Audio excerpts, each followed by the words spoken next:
Bem-vindos ao lançamento do relatório macroeconômico do BID, preparando o terreno macroeconômico para um crescimento renovado. Bem-vindos ao lançamento do relatório macroeconômico do BID, preparando para um crescimento renovado. Teremos interpretação simultânea para espanhol e para português. Por favor, selecione o idioma no ícone na parte inferior da sua tela. Teremos interpretação simultânea para português e espanhol, e vocês podem escolher o idioma. Ahora le paso el micrófono al presidente del BID, el señor Ilan Goldfein, con las palabras de bienvenida. Adelante, por favor. Buenas tardes, good afternoon. Boa tarde, Wonderful to be é um grande here. prazer estar aqui. I extend a warm welcome to Dou everybody in headquarters. minhas boas-vindas a I todos understand that we also have you na connected nossa remotely. matriz, mas também naqueles que I'm estão also connected conectados remotely. We just remotamente, como eu estou for aqui. our annual Eu que estou aqui no Paraná para a We nossa already here reunião pleased anual. to introduce the official launch of the IDB Faremos aqui o lançamento 2023 oficial para o report relatório entitled macroeconômico do BID Preparing for para the este Macroeconomic ano, Terrain preparando o terreno for renewed growth, macroeconômico para o crescimento which, as I mentioned renovado. in the annual meeting, we presented to our governors just Faremos, days ago. como fizemos Our há region poucos is dias, a facing apresentação. a triple macroeconomic Estamos challenge com um that is desafio limiting the macroeconômico development of the Latin triplo: American and Caribbean and the o welfare of its desenvolvimento population. para a And nossa the title of região, the a first riqueza challenge da população. is O primeiro social. desses There desafios has é been an social. increased social Há um demand. aumento Societies na have demanda social. As sociedades less patience to wait for estão more mais years or decades to impacientes reduce por poverty, aguardar décadas para a especially to redução da reduce pobreza, inequality. principalmente Today, para you have reduzir a 30% desigualdade. of the Hoje, population nós temos living 30% da on less população than $5 a day. vivendo com menos de And $5 por inequalities dia. today is A comparable to desigualdade those in atual é 2011. comparado com os níveis de 2011.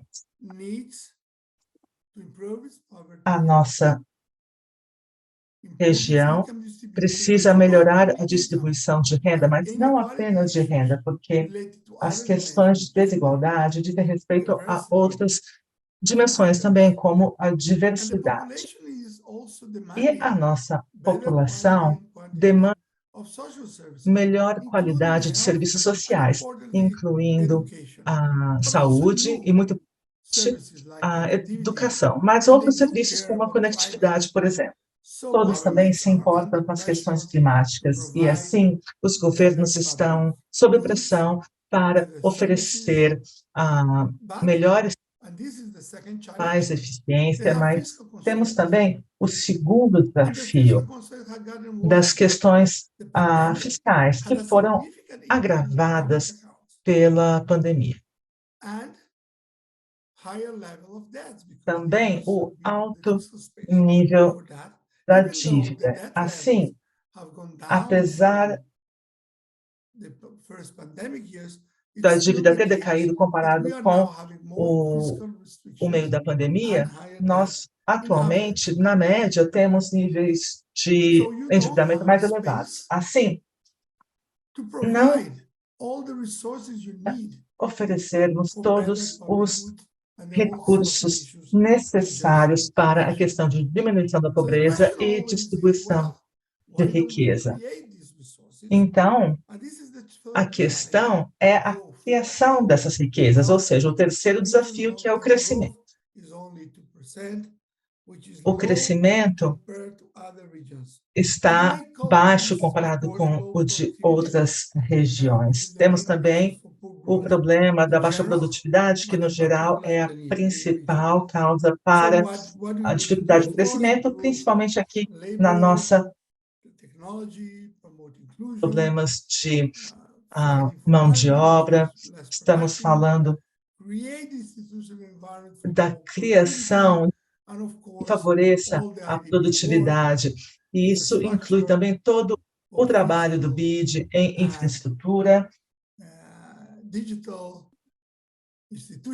também instituições digitais, tudo que contribua para crescimento e produtividade. Ou seja, agora são 3 desafios.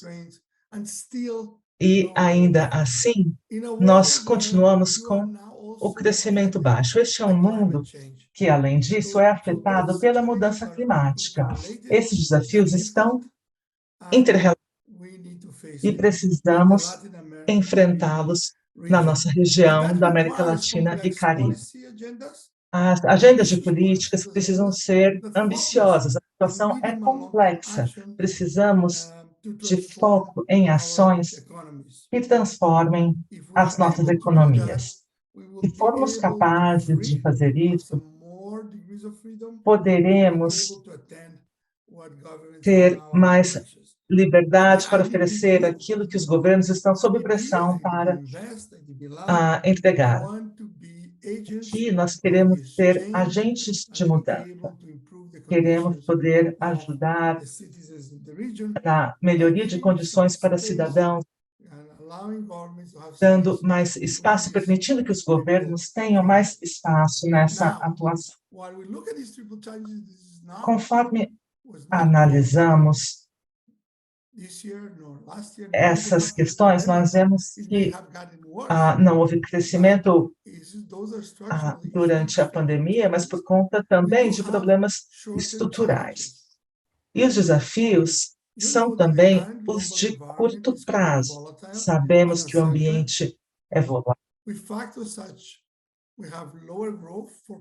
e a previsão é de baixo crescimento, não apenas para a nossa região. Isso é em geral. Temos mais instabilidade financeira no mundo.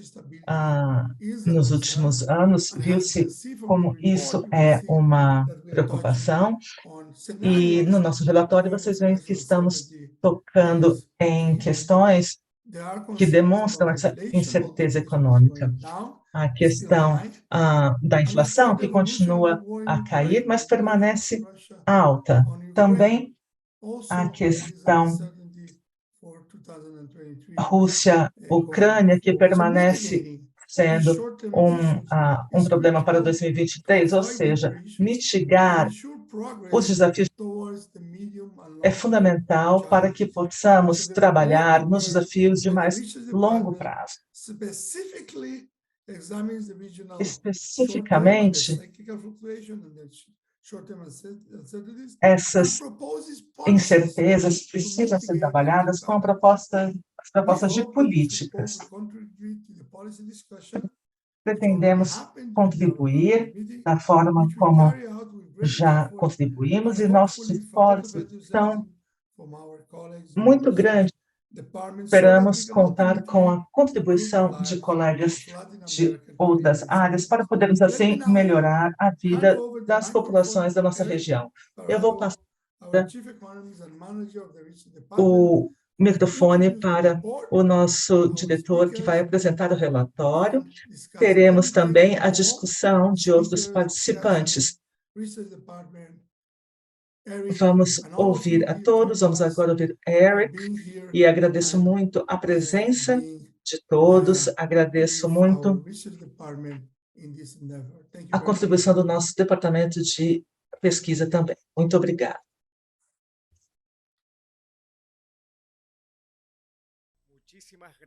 Muito obrigado, presidente Goldfein, pelas palavras de boas-vindas e por nos acompanhar e reafirmar o compromisso do presidente com o desenvolvimento da região, após ter participado ativamente da Assembleia Anual do Banco no Panamá. Ontem houve muitas discussões e, claro, queremos manter este impulso, dar continuidade a este impulso para falar de desenvolvimento econômico e macroeconomia na região. Como ele disse, tivemos realmente pontos tão importantes e o que gostaríamos de fazer é rever todos os diagnósticos e propostas de políticas que podemos fazer para cada país da região. Neste contexto, quero agradecer todos os presentes aqui hoje em Washington, D.C., nessa sala, e também a todas as pessoas que estão conectadas conosco em toda a região. Antes de começar, eu gostaria de aproveitar para agradecer os editores, não é? A Vitória Nuger e Arturo Galindo pelo compromisso com a região, por tratarem destes aspectos junto aos colegas do BID para entregar justamente informações e recomendações muito boas e sólidas sobre as políticas. Agradeço o trabalho. E, obviamente, tem muitas pessoas também atrás, a equipe editorial, toda a equipe pelo inigualável compromisso com este relatório. E, como já é costume, contamos com o apoio da equipe de edição de políticas fiscais e do BID. Agradeço também a essa equipe pelo trabalho. Um agradecimento especial à equipe da Divisão de Mercados Trabalhistas e outros colegas da gestão social da vice-presidência do setor de conhecimento do banco e muitos outros colegas também. Portanto, tendo meus agradecimentos a todos e à vice-presidência do país pelos comentários, pela revisão, pelas sugestões e todo o apoio prestado de sempre. Agradeço finalmente, às vezes esquecemos de agradecer fortemente os nossos assistentes de pesquisa do Departamento de Pesquisa, pela colaboração em todas as etapas de produção, com a captação de dados, diagnósticos e, claro, recomendações mais voltadas à política. O relatório, deixando como o presidente Goldfein falou, é preparar o terreno macroeconômico para um crescimento renovável.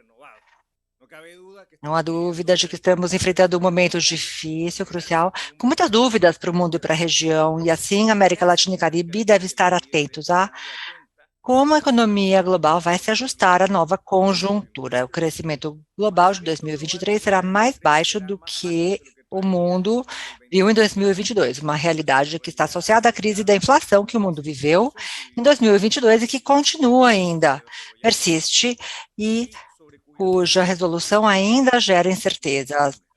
É claro que também veremos aspectos muito interessantes com relação ao controle da inflação, porém a inflação nos deixou um custo de financiamento alto, algo que a América Latina e Caribe devem enfrentar no momento atual. E somamos a isso três grandes fontes de incerteza que vemos no dia a dia e ainda não sabemos onde nos levarão.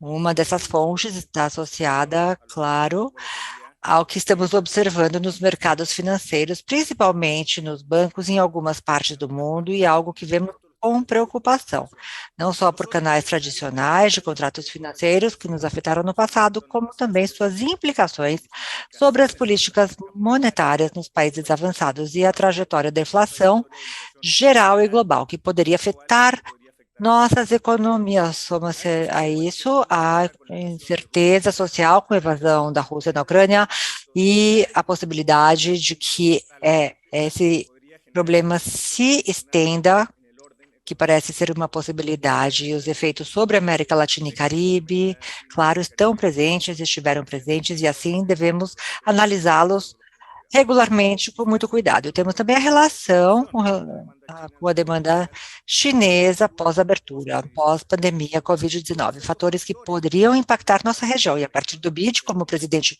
Goldfein mencionou, queremos ajudar os países a desenhar políticas para mitigar ou aliviar o impacto das pressões externa sobre a estabilidade macroeconômica de cada país. Devemos implementar políticas fiscais, políticas monetárias e trabalhistas, entre muitas outras políticas econômicas para manter a estabilidade e promover um crescimento sustentável, inclusive a longo prazo, e que, de fato, possam tratar dessas questões que o presidente Goldfein mencionou com relação ao tríplice desafio, no aspecto social, fiscal e o crescimento de longo prazo em nossos países. Este relatório apresenta ideias para justamente alimentar esse debate. A apresentação de hoje estará aqui a cargo dos nossos coordenadores, o senhor Arturo Galindo, e temos os nossos participantes, também a Vitória Nuger, terão 20 e 25 minutos cada um para fazer sua apresentação. Depois ouviremos os coordenadores e contamos com 2 panelistas de luxo.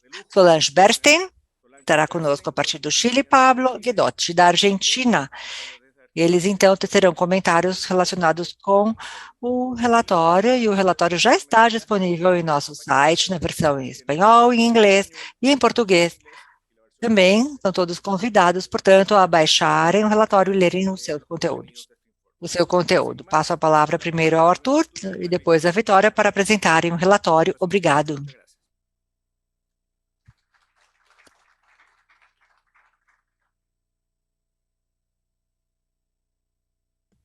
Boa tarde a todos. Temos hoje o prazer de apresentar este relatório a todos. O relatório macroeconômico 2023, que trata dos desafios que apresentam a conjuntura deste ano.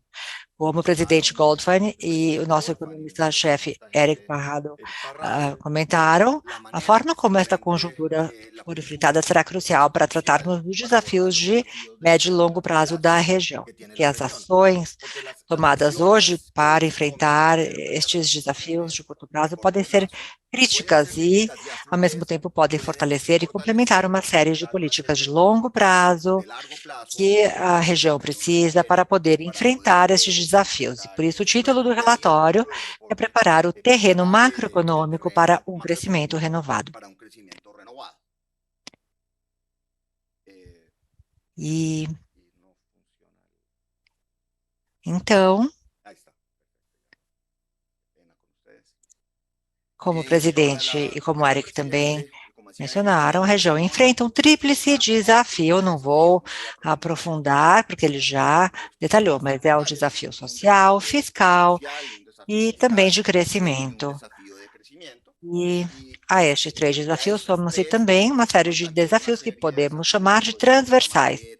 Desafios associados com a mudança climática, a diversidade, a inclusão e o fortalecimento institucional para promover o desenvolvimento do setor privado. A união de todos estes elementos faz com que o desenho de políticas para enfrentar com sucesso os desafios da região seja complexo, e assim talvez seja necessário pensarmos em mecanismos para planejar a médio prazo e é também crucial lidar com as situações de curto prazo para precisamente evitar que estas lacunas que estão por trás do tríplice desafio se aprofundem.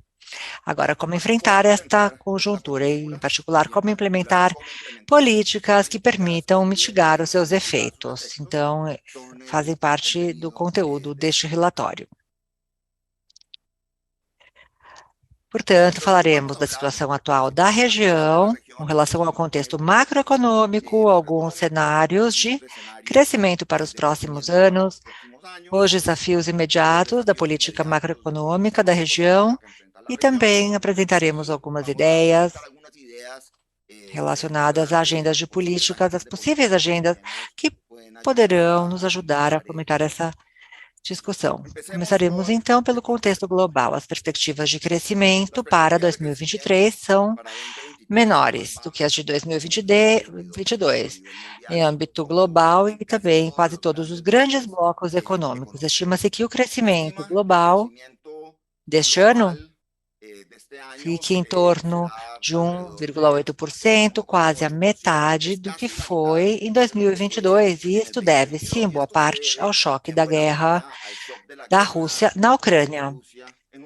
E, através de uma dinâmica sobre os preços das commodities, aumentou muito a inflação, acima do esperado. E a resposta política, assim, a política monetária, viu um aumento no custo do financiamento, e agora deveremos, este ano, começar já este ano com o custo de financiamento mais elevado. E aí, isso torna-se mais complexo à medida em que formos acompanhando a pressão financeira que estamos acompanhando agora nos Estados Unidos e na Europa. Entre todos os blocos, como demonstramos aqui no slide, todos esperam um maior crescimento na China pela liberalização das fortes medidas implementadas em 2022 para combater a Covid. Isso pode ter efeitos realmente que podem, por um lado, estimular o comércio em âmbito mundial, algo positivo para a região, mas, ao mesmo tempo, algo que pode pressionar os preços das commodities, uma vez mais provocando aumentos e uma dinâmica muito parecida com a que vimos na inflação em 2022. É uma questão que precisamos monitorar realmente a médio e longo prazo, conforme formos acompanhando a reativação da China. Nos outros blocos, o crescimento econômico esperado é baixo e, através de vários canais, pode acabar afetando a nossa região. Neste contexto, espera-se que a América Latina e Caribe, que tiveram um crescimento entre 3,5% e 3,9% em 2022, cresçam apenas 1,2% em 2023. Os preços das matérias-primas aumentaram significativamente no ano passado, após a invasão da Rússia na Ucrânia. E apesar de uma certa correção, os preços continuam relativamente altos, se mantêm voláteis, mas ainda relativamente altos, como vemos nesse grupo de 3 matérias-primas que são cruciais para a região. Se mantendo relativamente alto, bom, esses preços podem ser uma boa notícia quando falamos de receita, em particular para os países que exportam essas matérias-primas. Por outro lado, podem ser um problema para aqueles que dependem da importação de tais produtos ou para aqueles que os subsidiam, algo muito comum, principalmente com relação aos subsídios para gasolina e combustível. Inclusive, para alguns países exportadores de matérias-primas, é possível que o efeito líquido se anule. Agora, o aumento dos custos das matérias-primas, os preços das matérias-primas observados no ano passado geraram um aumento dos preços de bens e serviços no mundo todo. Como resultado, os bancos centrais reagiram com fortes ações de política monetária que acabaram por aumentar os custos de financiamento para o setor público e também privado.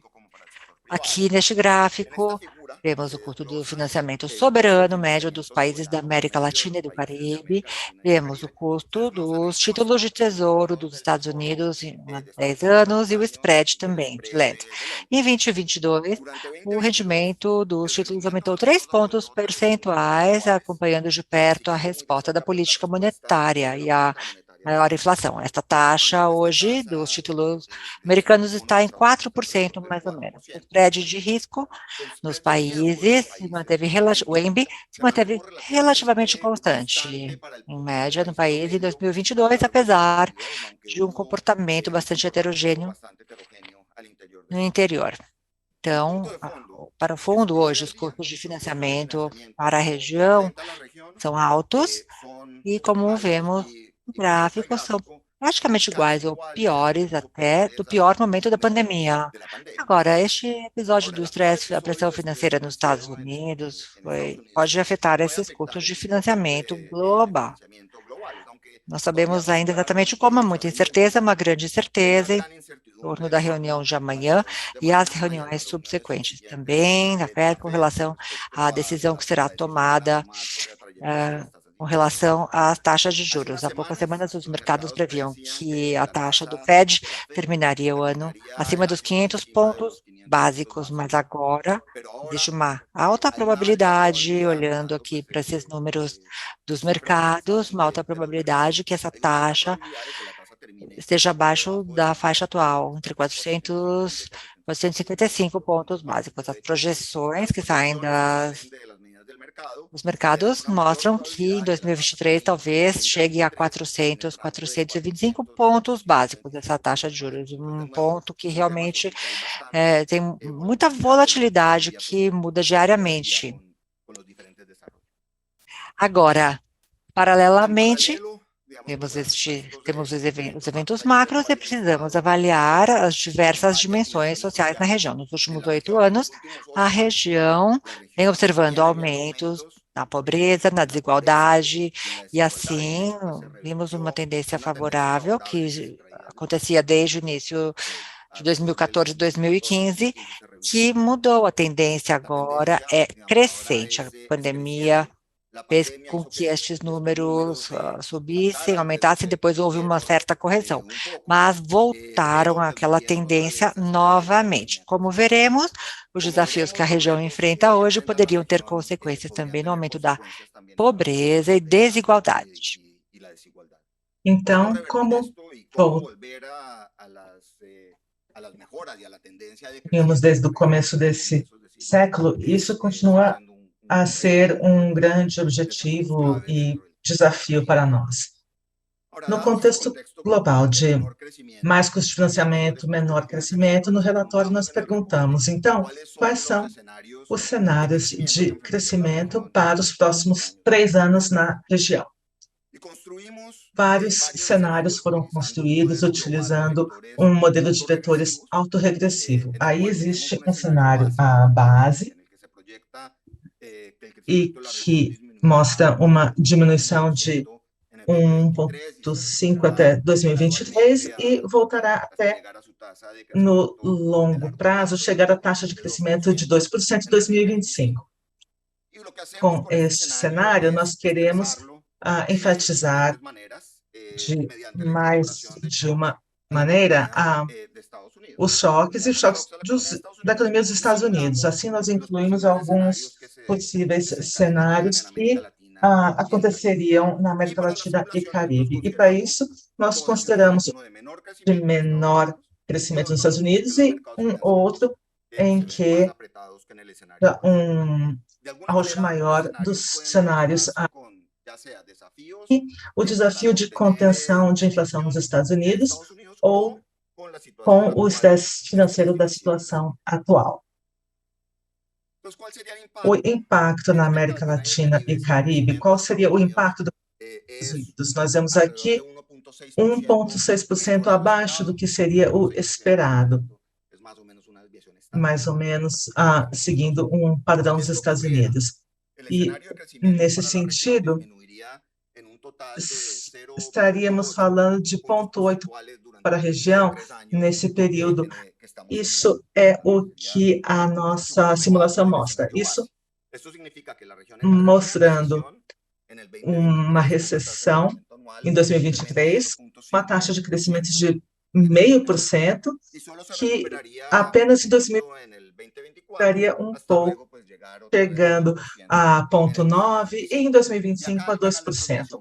Aqui, isso viria de acordo ou em decorrência desses laços fortes comerciais com os Estados Unidos. Agora, se falamos desse choque e focamos naquilo que acontece de forma no mercado de valores dos Estados Unidos. Aqui, nós vemos que isso levaria, talvez, a uma taxa de crescimento de 0% em 2023, 0,4% em 2024, e, mais uma vez, a região atingiria um crescimento gradual até chegar a essa taxa de 2% em 2025. E isso podendo se dever a taxas de juros mais elevadas do que o esperado. Isso pode advir de um aumento de renda devido a isso. Isso iria também demandar algumas perdas no mercado de ações, parecida com a observada recentemente. E nós vemos mercados financeiros mais ajustados, mais apertados nos Estados Unidos e a possibilidade de uma recessão por lá, com perdas de cerca de 1,7% nesse período de 3 anos. Mas, mais uma vez, essa simulação utiliza fatores externos, e por isso é que nós aqui falamos de um cenário financeiro, mas a principal mensagem aqui é de que a região é muito vulnerável a choques externos, e por isso precisamos de políticas bem planejadas para reduzir o impacto disso na nossa estrutura. E dessa maneira, são possíveis mitigações em mais de um cenário. Cenários que estão enfrentando aqueles 3 desafios mencionados, isso podendo ir como resultado de medidas melhoradas para as expectativas fiscais e também financeiras. Agora eu passo aqui para o meu colega. Muito obrigada, Arthur. Vamos começar falando de inflação. 2021 foi o ano em que tivemos taxas médias de inflação na região de 2% a 10% em vários países. Todos os países observaram um aumento na sua taxa de inflação. Nós vimos em 2022, na maior parte dos países, a inflação atingiu seu pico, diminuir, se aproximando de um nível de estabilidade.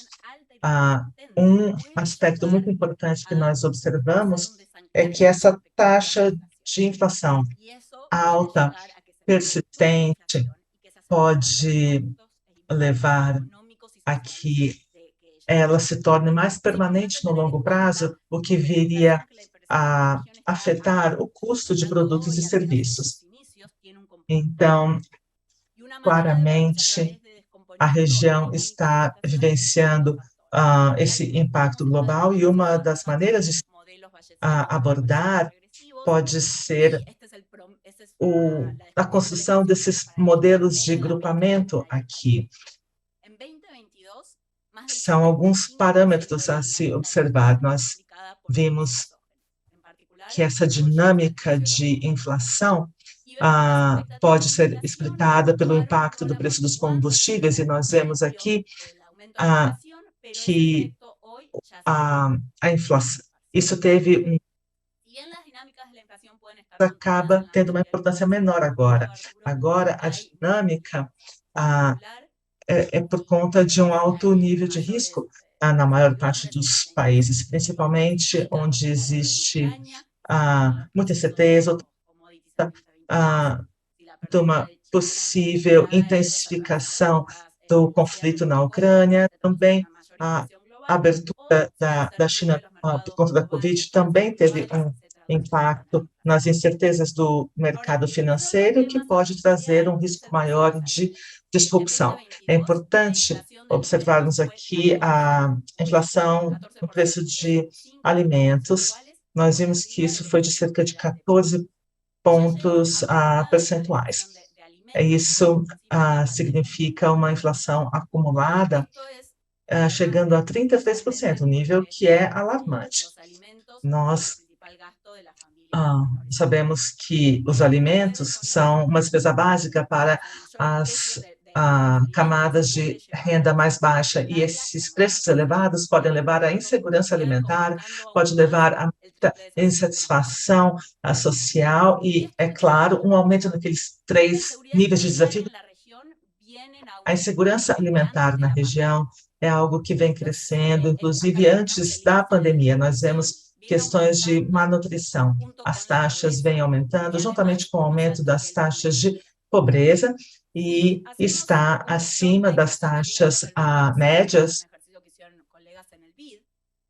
E um exercício que foi realizado por colegas do BID, mostrando aqui o aumento de 2,3% e 2,5% no nível de pobreza e de pobreza extrema, atingindo um total de 14 milhões de pessoas. Estamos falando de 20% da população enfrentando esses níveis de pobreza e insegurança. Por isso, uma resposta na forma de política monetária é fundamental na região para se abordar a questão inflacionária. Nós vemos a questão das taxas de juros atingindo níveis muito elevados, e os países da região acabaram respondendo de forma muito mais forte do que os países do G7. Nós vemos que a inflação se estabilizou em muitos desses países e agora tem uma tendência de queda.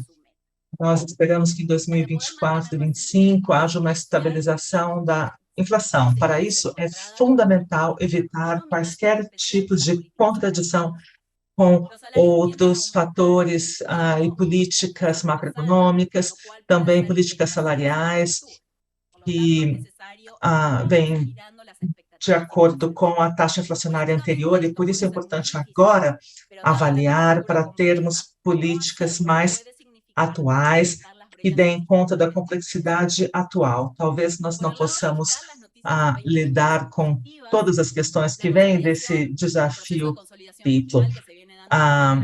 O processo de consolidação após a pandemia mostra uma tendência positiva que se reflete na redução do déficit público geral. Nós conseguimos aqui ir de 71% em 2020 e também com a ajuda do BID houve essa diminuição, o que não elimina os desafios, principalmente com os altos custos de financiamento. Nós vimos que agora nós temos 2 pontos percentuais a mais, de acordo com a questão de renda comparado com a fase pré-pandemia. Isso nós vemos que outros países estavam com este custo de 9,7, e isso interferiu na capacidade de investimento, isso levando ao limite de crescimento no curto e no médio prazo. Aqui nós vemos esse cenário muito difícil aparecendo para os próximos anos. Nós aqui observamos essa tendência de redução do aumento da dívida pública e renda e receitas públicas também. Nós vimos o que foi mencionado pelo Arthur, falando que a falta desse alinhamento pode levar a uma situação ainda pior, ou seja, custos financeiros ainda mais elevados. Isso poderia limitar a capacidade de trazer mudanças que novas políticas possam ter. Aqui, com base em fluxos financeiros globais, nós observamos que, comparado com o estresse sofrido anteriormente, não é mais elevado do que o atual. Nós vemos que isso se enfraqueceu, mas vemos que em termos de organização de passivo, nós vemos aqui que existe um crescimento na dolarização desses países, e as reservas internacionais estão aumentando firmemente, mas o que a região precisa é de economias externas, e porque tensões internacionais podem reduzir esse fluxo, o que pioraria a situação social e econômica na região, levando a uma disrupção ainda maior. Os parâmetros locais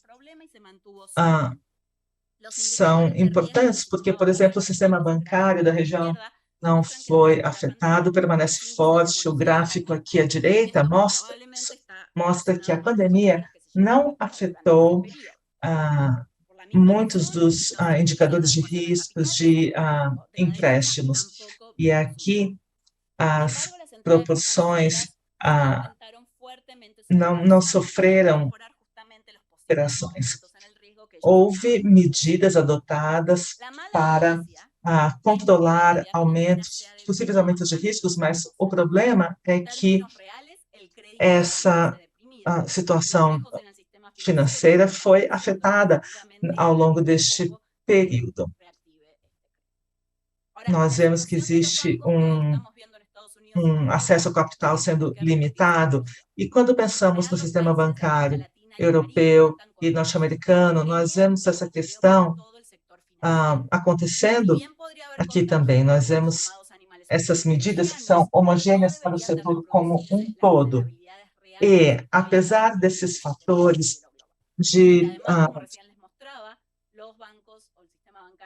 progressos feitos pelo setor financeiro, nós vemos que o setor bancário nessa região permanece muito sólido.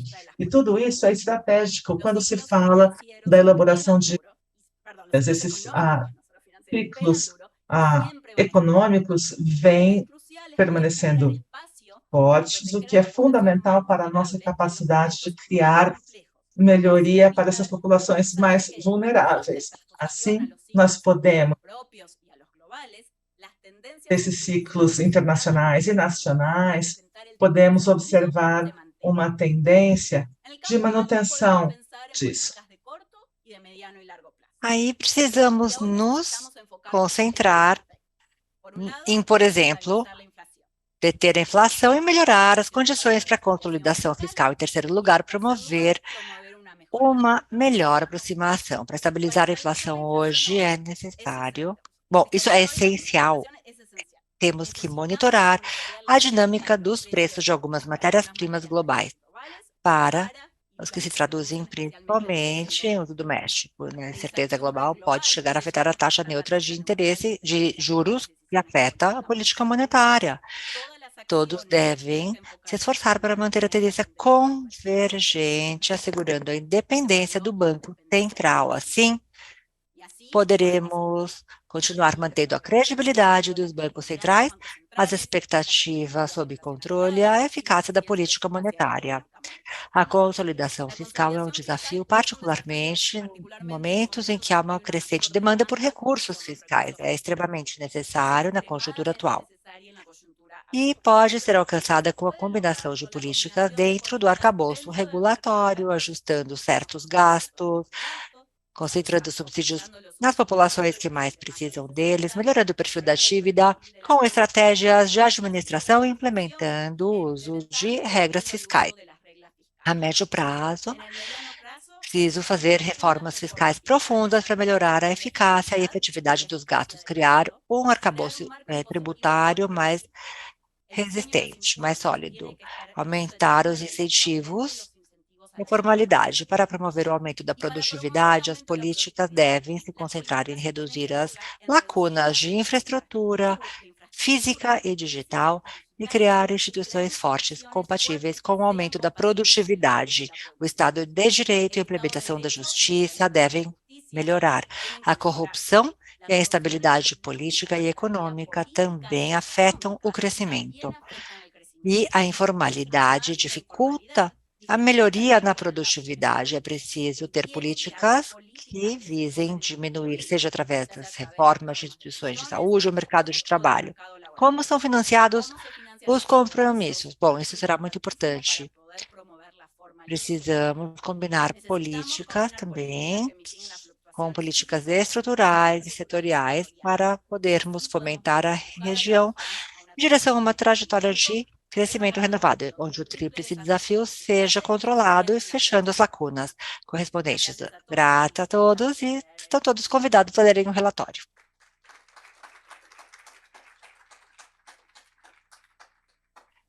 Muitíssimo obrigado, Vitória e Arturo, pela apresentação, pelas excelentes exposições e assim... Isto, claro, é um resumo de 25 minutos apenas. Aproveitem e baixem o relatório macroeconômico do BID. Todos sabem que já têm acesso às versões em espanhol, português e inglês. Estão todos convidados a lerem o relatório para iniciarem este debate com relação aos diagnósticos e recomendações de políticas. E, claro, temos também dois convidados muito especiais. Solange Bernstein, que já está conectada. Solange é hoje a presidente da Comissão para o Mercado Financeiro no Chile, anteriormente trabalhou no Banco Central do Chile, no BID também, e foi superintendente de pensões do Chile. Solange também da Universidade de Boston, onde teve doutorado. Bem-vinda, Solange. Paulo Guidotti, professor da Universidade Torquato Tella, na Argentina, membro fundador do Comitê Latino-Americano de Assuntos Financeiros, foi assessor e consultor de várias organizações públicas e privadas, dentro e fora da Argentina. Pablo foi secretário da Fazenda da Nação e vice-ministro do Ministério de Economia. e teve vários cargos de liderança no Banco Central da Argentina. Bem-vindo, Pablo. Pablo tem doutorado também da Universidade de Chicago. Bem-vindo ao nosso diálogo. Prazer estar aqui. A ideia do painel de hoje é termos uma discussão com Solange e Paulo. Darei a ambos alguns minutos para falarem do relatório macroeconômico do banco, fazerem comentários sobre os desafios que já foram comentados aqui nesta sessão e depois teremos uma sessão de perguntas e respostas. Começamos com a Solange, depois Pablo. Por favor, Solange. Muito obrigada. Agradeço ao BID pelo convite para participar deste evento importante. Parabenizo a toda a equipe que trabalhou no relatório, que, sem dúvida, além de ter um momento especialmente importante, essas reflexões em âmbito global e para a região serão mais importantes do que em outros contextos. Eu gostaria de comentar alguns pontos relacionados com o âmbito financeiro, do qual me sinto mais próxima. Nós, sem dúvida, vivemos anos muito difíceis, não só na região, que já estamos acostumados, não é, a enfrentar essas dificuldades, mas foi realmente um desafio enfrentado globalmente. O relatório, na verdade, nos leva para uma trajetória do que os últimos anos significaram, não é, com os problemas que fomos enfrentando e fomos enfrentando bem, digamos, como ouvimos com relação aos mercados financeiros.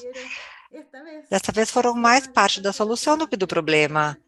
E isso é algo bom, mas, precisamente, pelos mesmos motivos, como não foram anos fáceis, torna-se cada vez mais difícil conseguir responder a cenários de tensão, de pressão dura.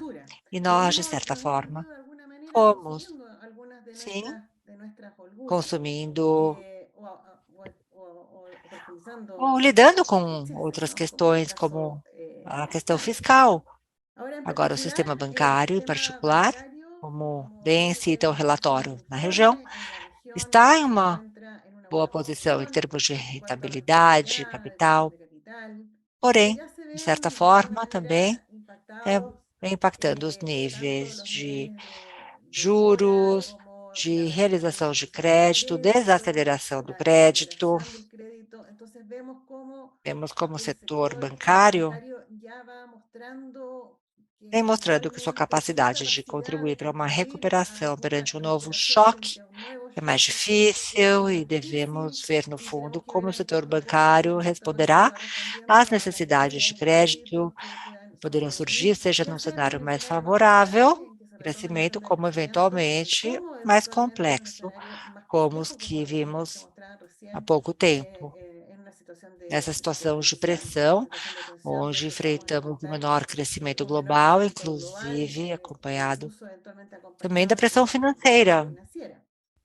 E vemos, por exemplo, também o aumento de mora, atrasos em diversos países, mas ainda baixos em nossos países, graças às medidas de apoio que vêm sendo acompanhadas de garantias estatais. Por um lado, contém esse aumento, mas também geram uma maior pressão fiscal. No caso do Chile, para contar um pouco aqui da região, as medidas adotadas durante a pandemia, tivemos medidas coordenadas. É importante enfatizar essa coordenação entre diversas autoridades, que sim, também nos relatórios enfatizavam a importância da coordenação da política fiscal, monetária, financeira. Nesse sentido, isso foi feito no Chile, em particular, e em várias regiões, com medidas do Banco Central, para dar liquidez ao setor financeiro, setor bancário em particular, e assim,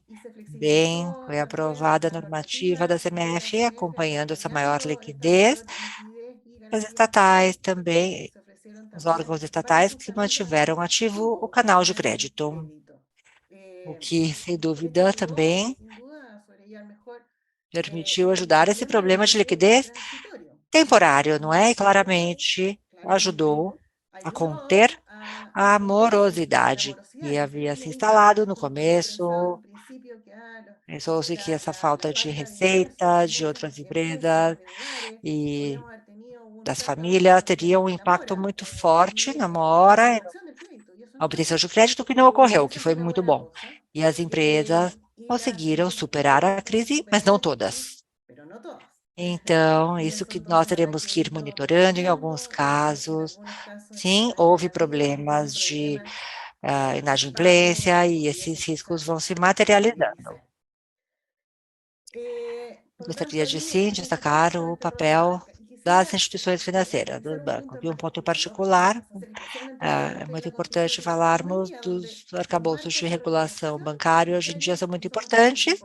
Temos, sim, uma regulamentação sólida, assim, vem sendo demonstrado na região, vários países já implementaram as diretrizes, avançaram muito com Basileia 3, já avançaram bastante em sua implementação. Argentina, Brasil já implementaram, México praticamente já implementou, Chile também já avançou muito na implementação de Basileia 3 e há outros países que vêm avançando. Ter também essa regulação, essas normas globais para termos resiliência para enfrentar eventos como que enfrentamos hoje ou podemos enfrentar no futuro. Jamais sabemos que tipo de situação poderemos enfrentar no futuro. É importante, então, a resiliência não só do setor bancário. É importante ter resiliência em outras instituições financeiras e na economia em geral. Então, estamos, neste momento, hoje, no Congresso, tramitando no Chile um projeto de resiliência do setor financeiro que vem incorporando várias medidas relacionadas com liquidez e assim, chegando a estes pontos, esta foi uma experiência que nos parece será muito interessante, que poderemos acompanhar. Então, as medidas, bem, acho que podemos também acrescentar esse pacote de políticas apresentadas e sugeridas, recomendadas aqui, onde podemos identificar vulnerabilidades, como podemos acompanhar aquelas mais preocupantes, onde pode haver uma amplificação de um choque, onde não há capacidade suficiente de resposta. É a hora de identificarmos essas vulnerabilidades e cuidar delas. No caso do Chile, estamos com este projeto de lei. Não quero me deter muito aqui, considerando o tempo, mas gostaria de enfatizar 2 pontos do relatório relacionados com médio e longo prazo. Mudança climática, muito importante, reunirmos informações, precisamos ter resiliência para enfrentar os fenômenos de hoje e os eventos futuros também, que poderemos vir a enfrentar. Muito importante falarmos destes aspectos climáticos, já também relacionados no relatório. Então, é importante, sim, administrarmos todos estes riscos e temos um papel de promover investimentos que, de certa forma, possam contribuir para o controle de riscos no futuro. O outro ponto, de médio a longo prazo, destacar, que também está no relatório, muito importante para a região, uma grande dor, o aumento da desigualdade e a precarização provocada pela inflação, principalmente impactando as famílias com menos recursos. Podemos falar novamente do papel do setor financeiro nesse segmento, onde a maior inclusão financeira pode ser relevante. A inclusão requer educação, pois para poder, de fato, ter acesso, dar acesso a pessoas com menos recursos, o sistema financeiro deve dar a essas pessoas uma resposta, pessoas que possam interagir com o setor financeiro, e neste ponto temos uma tarefa bastante relevante. E os serviços financeiros também mais aliados para as pessoas que dele necessitam. No Chile, estamos implementando um novo marco jurídico para fintechs, uma nova regulação para as fintechs e empresas de tecnologia, uma grande oportunidade que identificamos e, ao mesmo tempo, um grande desafio na sua implementação para cumprirem, de fato, com as expectativas das pessoas. E termino aqui, são muitos pontos, são muitas portas que se abrem com este relatório, quando pensamos na resiliência da economia, do sistema financeiro e no crescimento futuro da região. Obrigada.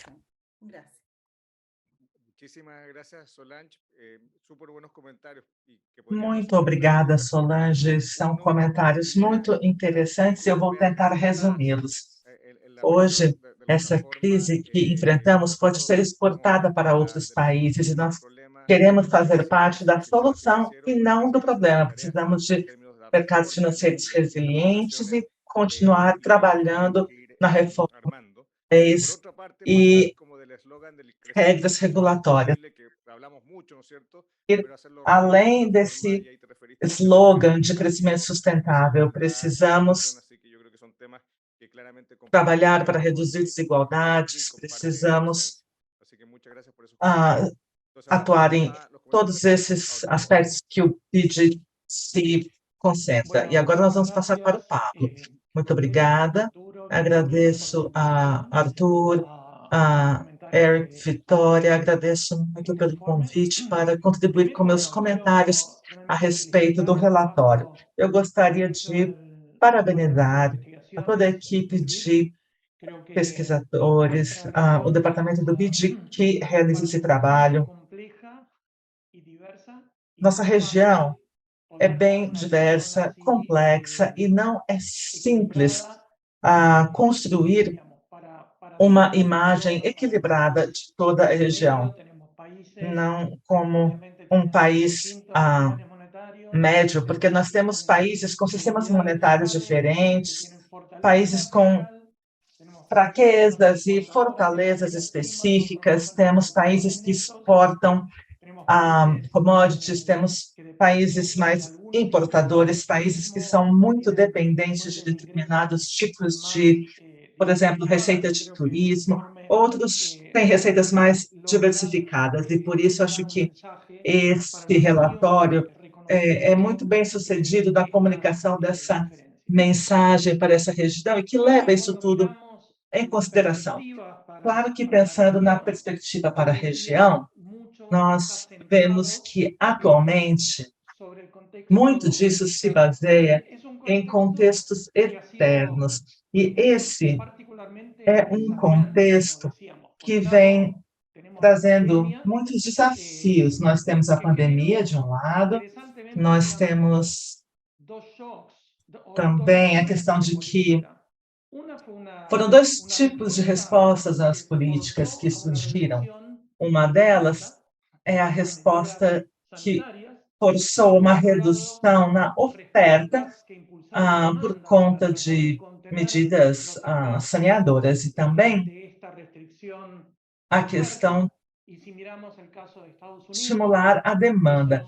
Pensando-se no caso dos Estados Unidos, isso não significou apenas uma expansão fiscal, mas também uma expansão monetária enorme. Quando pensamos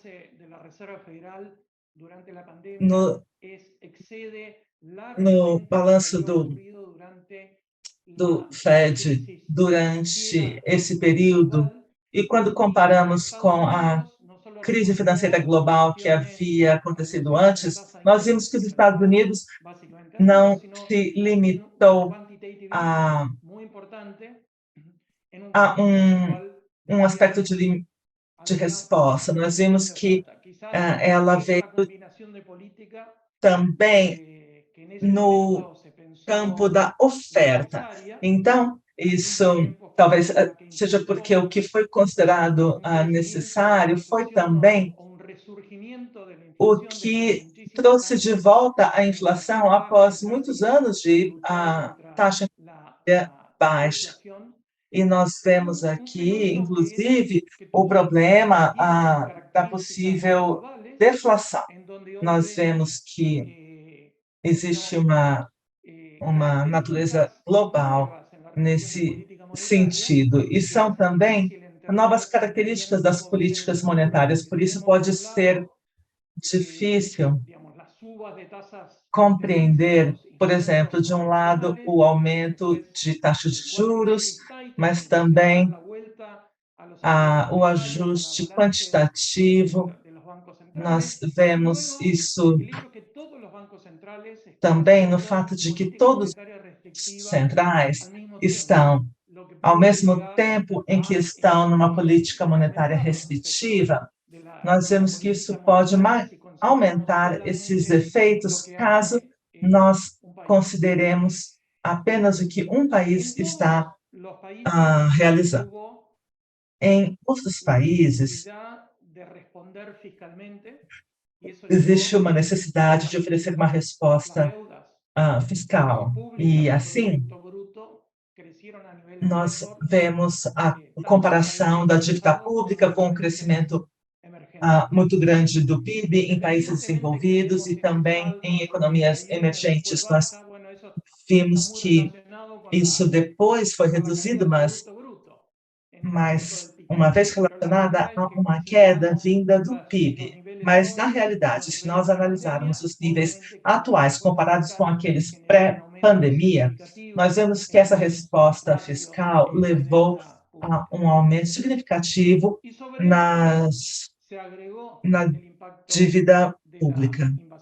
Nós vemos também a questão da invasão da Ucrânia e o aumento que isso teve em preços de energia e de alimentos.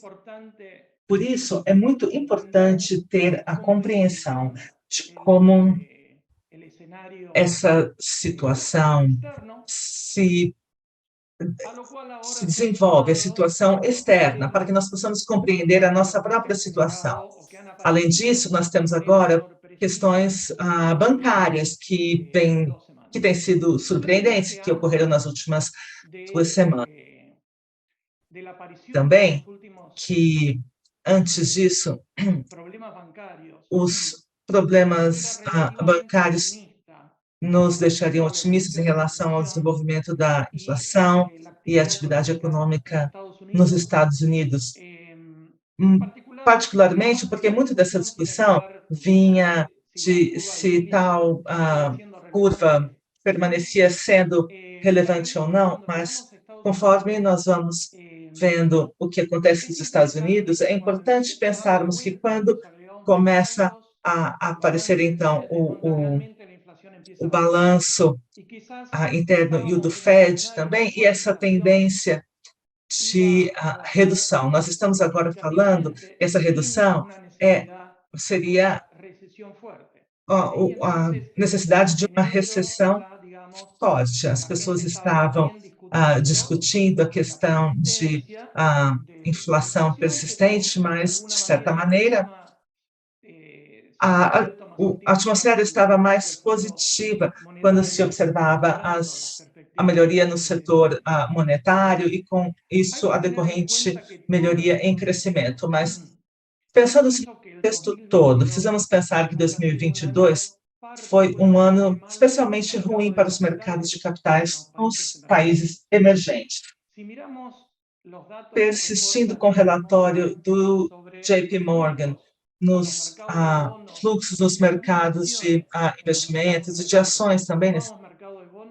Vemos que em 2022 houve quedas, saídas acumuladas de capital, chegando a 85, 90 de dólares, algo que não se havia observado há anos.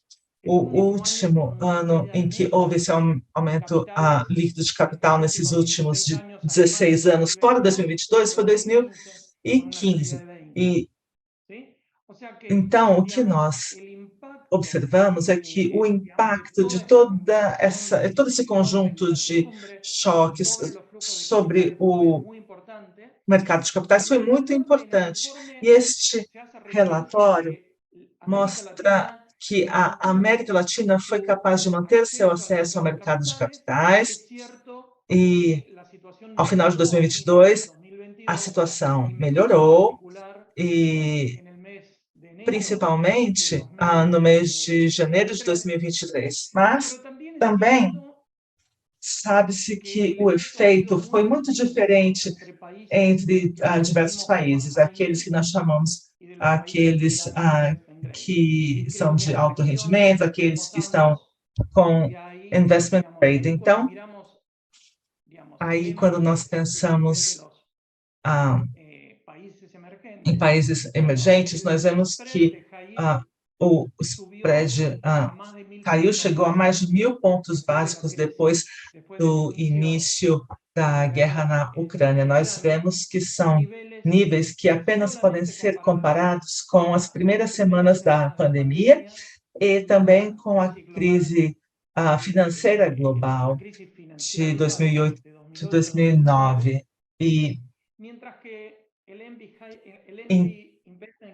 Então, nós observamos também que o nível de investimento, o investment grade, grau de investimento, não se alterou muito.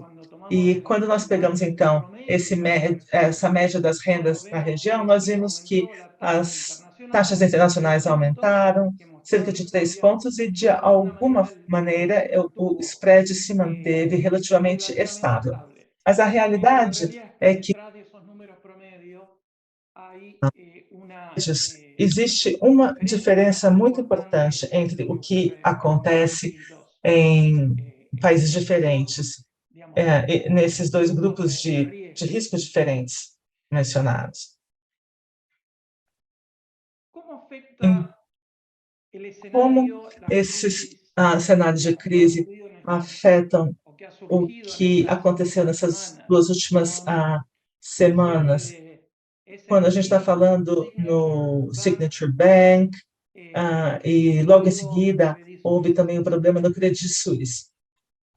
Quando pensamos na reação dos reguladores nos Estados Unidos, no Senado Federal, nós vemos que foi uma resposta claramente muito firme, muito rápida. Eu diria que sem precedente ao se estender a garantia a depósitos que não estavam assegurados. Porque, por um lado, houve a questão da notícia de que não se havia aprendido as lições da crise de 2008, mas também agora nós vemos que os reguladores intervieram muito mais rapidamente do que no início daquela crise financeira internacional. E agora faz-se pensar se os problemas foram controlados ou se a próxima instituição está realmente em melhores condições do que pareceu há poucos dias. A compra do Credit Suisse do UBS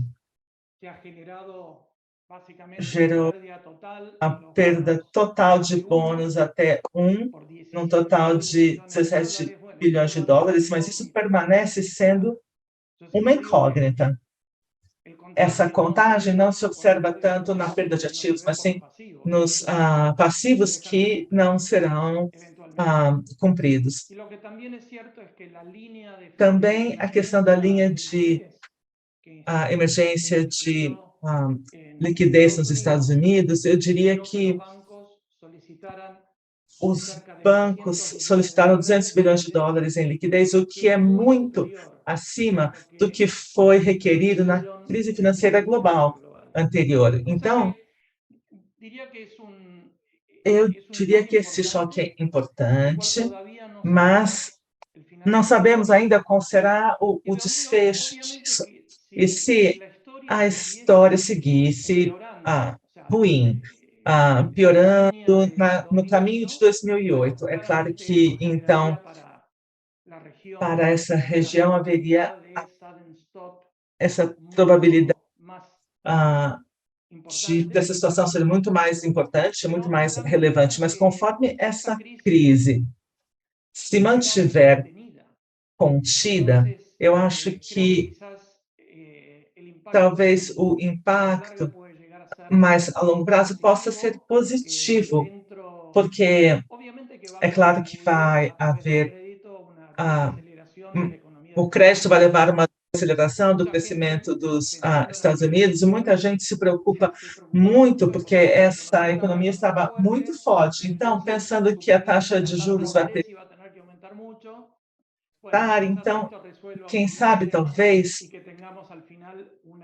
ao final, a taxa de juros dos Estados Unidos não suba demais. Mas o que eu acho que é importante é pensar num mundo que será muito diferente do que conhecemos desde 2008. Eu acredito que no futuro, esse mundo do futuro não será um mundo de taxa zero, e por isso é muito interessante que nós pensemos numa taxa de 4% para os próximos 3 anos, e isso, eu diria que corresponde a uma inflação de 2% e mais 1,5%, 1,8% de taxa de juros. E o desafio para o mundo, claramente, é fiscal. Eu, na verdade, estou muito de acordo com a visão do relatório, em que a política monetária na região teve uma ação muito adequada. Os bancos centrais agiram muito antes que a esfera federal, ou seja, não ficaram ali presos naquela fórmula lower for longer, average flexible inflation targeting, imediatamente, talvez, pela nossa história, o Brasil foi o primeiro a aumentar as taxas, depois vieram Chile, Peru, México, muito rapidamente, em 2021. Ou seja, a Reserva Federal esperou até 2022, quando a inflação já tinha chegado a 9, a taxa de política monetária em 0,25. Então, eu diria que a resposta foi muito boa de parte dos bancos centrais e, na verdade, parte da inflação vivida na região é inflação importada. E contra isso, bom, é muito difícil, digamos, tentar contê-la, combatê-la, mas onde eu também concordo fortemente com a mensagem do relatório é a necessidade de enfatizar a consolidação fiscal. E aqui eu diria que a minha visão é muito mais rigorosa, em certo sentido, muito mais rigorosa do que aquela transmitida pelo relatório. Os níveis de dívida que podem ser administrados de forma sustentável pelos países da região, em minha opinião, não podem superar muito os 40% do PIB, estar muito acima dos 40% do PIB. Para mim, o número do Fundo Monetário, em termos de regras fiscais, são flexíveis demais, laxos demais. Muitos países tiveram problemas de dívida, com problemas de reestruturação de dívida ou de endividamento, de 50 ou até menos, onde claramente os países que se beneficiaram e puderam enfrentar muito bem a crise são países como Chile, Peru, que tiveram uma política fiscal muito saudável por muitos anos. E neste caso, eu diria que devemos enfatizar que os países que enfrentam vulnerabilidade no mercado internacional de capitais, que têm baixa taxa de poupança, como na região, precisam ter níveis de dívida mais baixos, e isso significa que existe um enorme desafio, como todos os desafios, na vida social, que devemos enfrentar. Deve ser enfrentado com maior eficiência no gasto público, talvez um papel importante dos organismos como o BID, organismos multilaterais, seja tentar produzir estes bens públicos regionais no uso da energia, ou seja, fazer com que a região consiga se integrar. E, então, tenha uma produção e uma distribuição muito mais eficiente, pois hoje muitos países pensam somente como ilhas, não é? Em uma região que, na verdade, poderia estar muito mais integrada. E assim, bom, acho que posso concluir dizendo que, claro, há um outro ponto que não será abordado diretamente no relatório do BID, mas para mim é importante, que tem a ver com o papel do fundo na região. Hoje, o fundo tem 2 programas principais que não estão funcionando por diferentes razões. O programa do Equador, onde o Equador está empreendendo esforços na área fiscal, mas que não vem funcionando por causa da sua fragilidade política. Outro país como a Argentina, onde também tudo vem sendo feito mal, vem sendo mal conduzido, por isso não está funcionando. Onde, claro, o fundo tem, evidentemente, por objetivo refinanciar o programa de autoacesso que está vigente. E nesta questão, tem uma frase no capítulo 6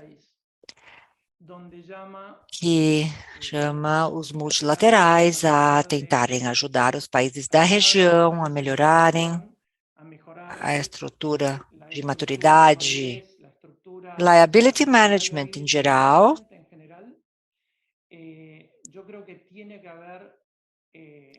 E eu diria que, no caso do Equador, por exemplo, é preciso um esforço, e na Argentina também, um esforço para criar as condições para que voltem ao mercado de capitais. Muitas vezes o que eu vejo é que parece que existe um conflito de interesses. Por um lado, o fundo não quer emprestar para receber o pagamento dos prestatários, mas se não criar essa confiança do mercado, do setor privado, dificilmente serão gerados os recursos para pagar a dívida, para pagar o fundo.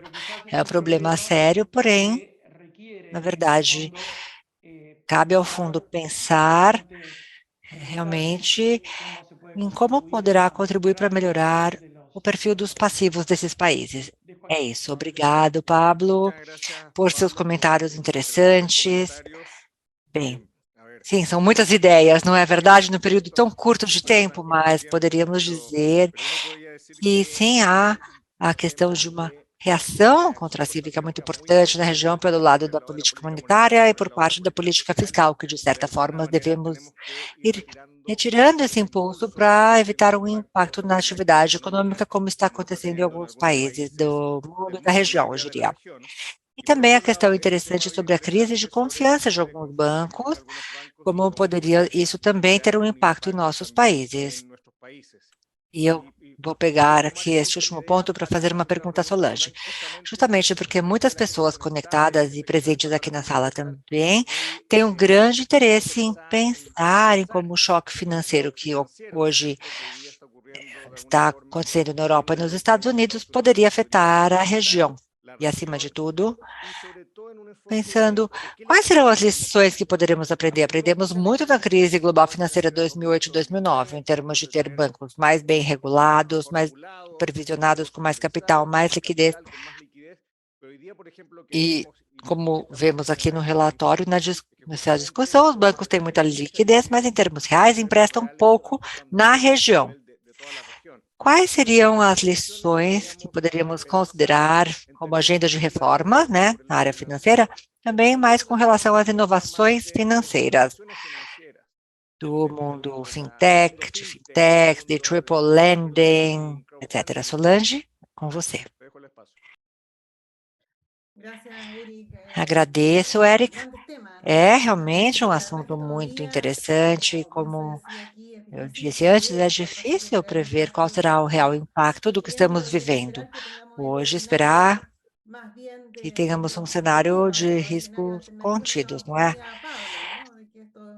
E não o que ouvimos, o que vai acontecer, uma reação muito rápida das autoridades, mas claramente não foram semanas fáceis. As últimas semanas, todos tentamos entender, ter maior clareza sobre quais são as causas, né, que desencadeiam esses eventos que estamos observando, e, além disso, como isso poderá se desenrolar. E temos, claro, as lições que você comentou do passado e o que poderemos aprender, não é? O que aprendemos até aqui. Então, primeiro, isso relacionado a um dos pontos do relatório, que é a probabilidade dos déficits de capital dos bancos. Esse exercício de olhar para a região e ver o que poderia acontecer, quais são as probabilidades de termos aqui essa redução de capital nas instituições financeiras tão importantes, e vemos que a probabilidade de um déficit de capital é maior nos bancos menores. E por isso, justamente, é tão importante considerarmos todos os atores do setor financeiro, independentemente do tamanho, considerando que é preciso que haja proporcionalidade, não que não exista, mas temos que considerar que o risco poderá se propagar a todo o sistema financeiro, o risco que pode estar em instituições de menor tamanho, justamente. Eu destacaria que, no caso da nossa região, temos uma regulação muito próxima aos bancos de supervisão, independentemente do seu tamanho. Todos os bancos são importantes. Nossos países têm, claro, menos gastos que os Estados Unidos. Também é preciso monitorar todos os bancos. Estamos em plena implementação, avançando neste sentido. Estamos analisando, avaliando todos os bancos, grandes e pequenos. E são vários pontos. Quando falamos de regulação bancária, sim, é importante termos normas rigorosas, né, regulatórias para os bancos. Por quê? Sim, há riscos também altos. São instituições altamente alavancadas. Temos esses movimentos de capital relacionados com que devem ser robustos para que possam superar eventos comuns que vimos agora, nestes bancos em particular. E no caso da Basileia III, também muito comentado no relatório do BID, importância da ferramenta como a própria detenção. Muito importante esse aspecto. Nós nos considerarmos nestes cenários de tensão, impactos que possam ter no capital dos bancos e nos níveis de liquidez também. É um dos pontos que nos levam, novamente, aos órgãos reguladores e supervisores, reforça essa mensagem. Realmente, o que nós devemos usar ferramentas e indicadores que acompanhamos com muito zelo e que implicam custos de cumprimento para as instituições privadas, custos de monitoramento, acompanhamento para o supervisor, que são necessários. Eu diria que essa é uma das primeiras lições da crise após crise, que nós repetimos, né? Quando falamos, por exemplo, das pressões de capital, temos realmente que fazer esse exercício. No caso da Basileia III, temos os relatórios de autoavaliação de capital, que o próprio banco tem que fazer, tem que reportar ao supervisor. Temos também que atrair capital, e isso é muito, muito importante. São ferramentas extremamente úteis para entendermos os riscos por trás do balanço, do saldo de determinado banco, como ele está preparado para enfrentar uma situação crítica, se recuperar. Relatórios de avaliação de capital, também plano de recuperação em situações críticas, e esse é um elemento importante, porque, eventualmente, não só devemos fazer este exercício, devemos nos perguntar como sairíamos de uma eventual situação de estresse de pressão. No Chile, Aprendemos também a lição, eu diria, que reforça essa mensagem. Como supervisores, e o Banco Central também nos mostra a necessidade de termos um marco de resolução bancária, algo que não temos ainda no Chile, mas um aspecto que nós devemos focar. Tem uma proposta, uma publicação de uma semana atrás, no mercado financeiro, com uma proposta de uma mudança realmente legal, regulatória. A legislação requer uma institucionalidade para, então, tratar dessas questões de resolução, garantias. Isto, mais uma vez,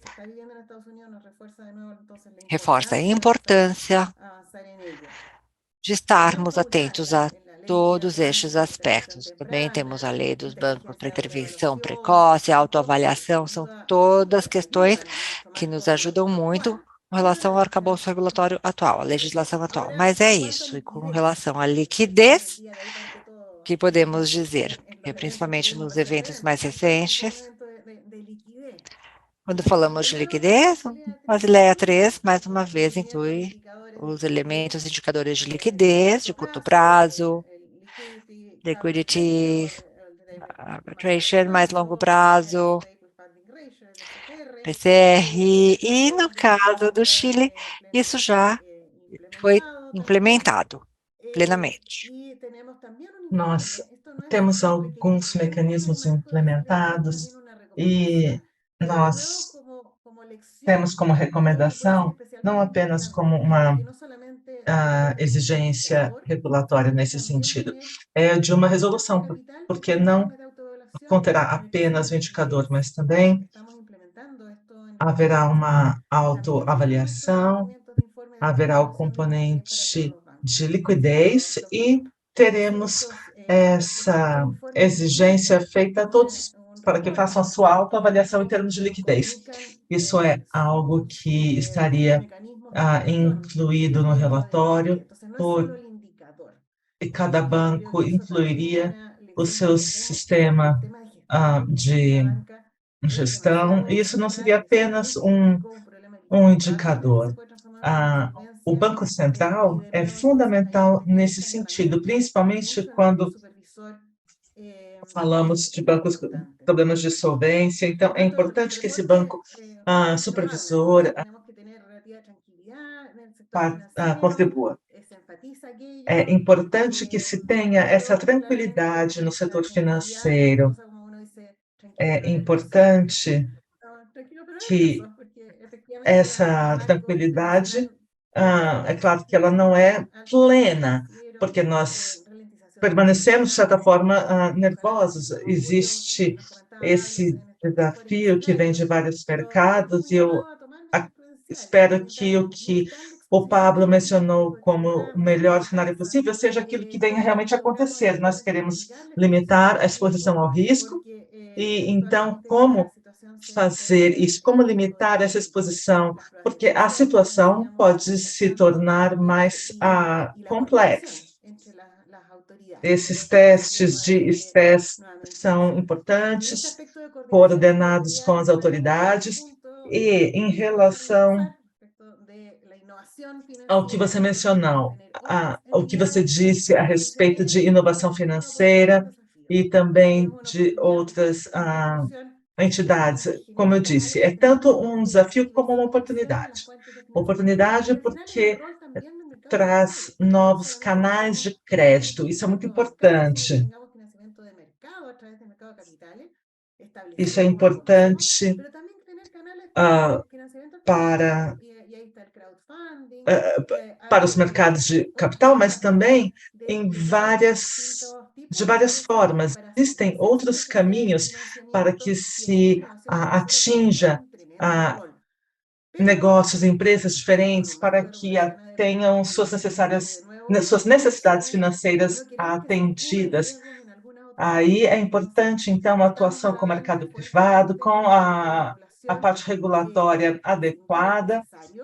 É importante que essa estrutura regulatória seja firme, mas que se permita que outros canais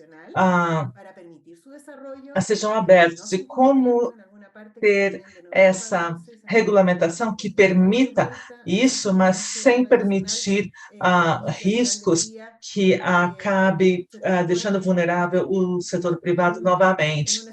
E aí isso acabe se tornando uma situação que não seja sustentável no longo prazo. Nós queremos que isso aconteça, mas de forma sustentável e que possa ser um motor de desenvolvimento. É com isso que nós estamos lidando. Iniciamos uma nova estrutura jurídica no Chile e eu acredito que esse será um processo muito interessante. Muito obrigada. Obrigada, Solange, pelos seus comentários muito incisivos. Nós não temos muito tempo. Pablo, você tem 1 minuto e meio para falar um pouco sobre essa questão de polarização política, de como isso é importante para que se consigam acordos que suportem este crescimento no longo prazo. Sim, sem dúvida, essa região nos últimos anos enfrenta uma polarização cada vez maior no cenário político, muita instabilidade, e é claro que essa situação tem um impacto muito significativo no ambiente de investimentos, nesse ambiente que é observado pelos investidores. Nós precisamos que essa imagem seja positiva para que nós cheguemos às avaliações, aos graus de investimento que nós desejamos e que permitirão as reformas necessárias no longo prazo. Os países são diferentes e eu acredito que esses processos políticos em cada um dos países também são diferentes, mas em termos gerais, a minha recomendação é a seguinte: na década de 90, com a globalização e o consenso vindo de Washington, isso se tornou importante termos uma ideia de como melhorar o investimento internacional direto, e essa era uma fonte de investimento muito importante para os países à época, e sendo necessário que os seus países, os seus estados de direito fossem protegidos, preservados, e assim criaram-se mecanismos. Eu acho que esse seria um exercício interessante, voltar para avaliar aqueles acordos, aqueles tratados, se foram importantes, se foram eficazes e efetivos, e observando também esses sistemas jurídicos e as suas ações. É importante identificar se eles permanecem atingindo os objetivos para a garantia de investimentos internacionais diretos. Muito obrigada. Muito importante a sua mensagem. Solange também, agradeço muito pela sua participação, agradeço para que tenham reservado esse tempo na agenda de vocês. Obrigada por aceitarem nosso. Eu gostaria aqui de agradecer a Vitória, agradecer ao Arthur mais uma vez, os autores do relatório, e eu convido que todos vocês leiam este relatório que já está disponível online. Vocês podem baixar em inglês, português ou espanhol. Muito obrigada pela presença daqueles que estão aqui, tanto em pessoa como virtualmente, e essas reformas são de longo prazo. Nós estamos aqui falando de uma maratona e não de uma corrida de velocidade. É importante que exista diálogo e apoio para a implementação das medidas necessárias. Muito obrigada.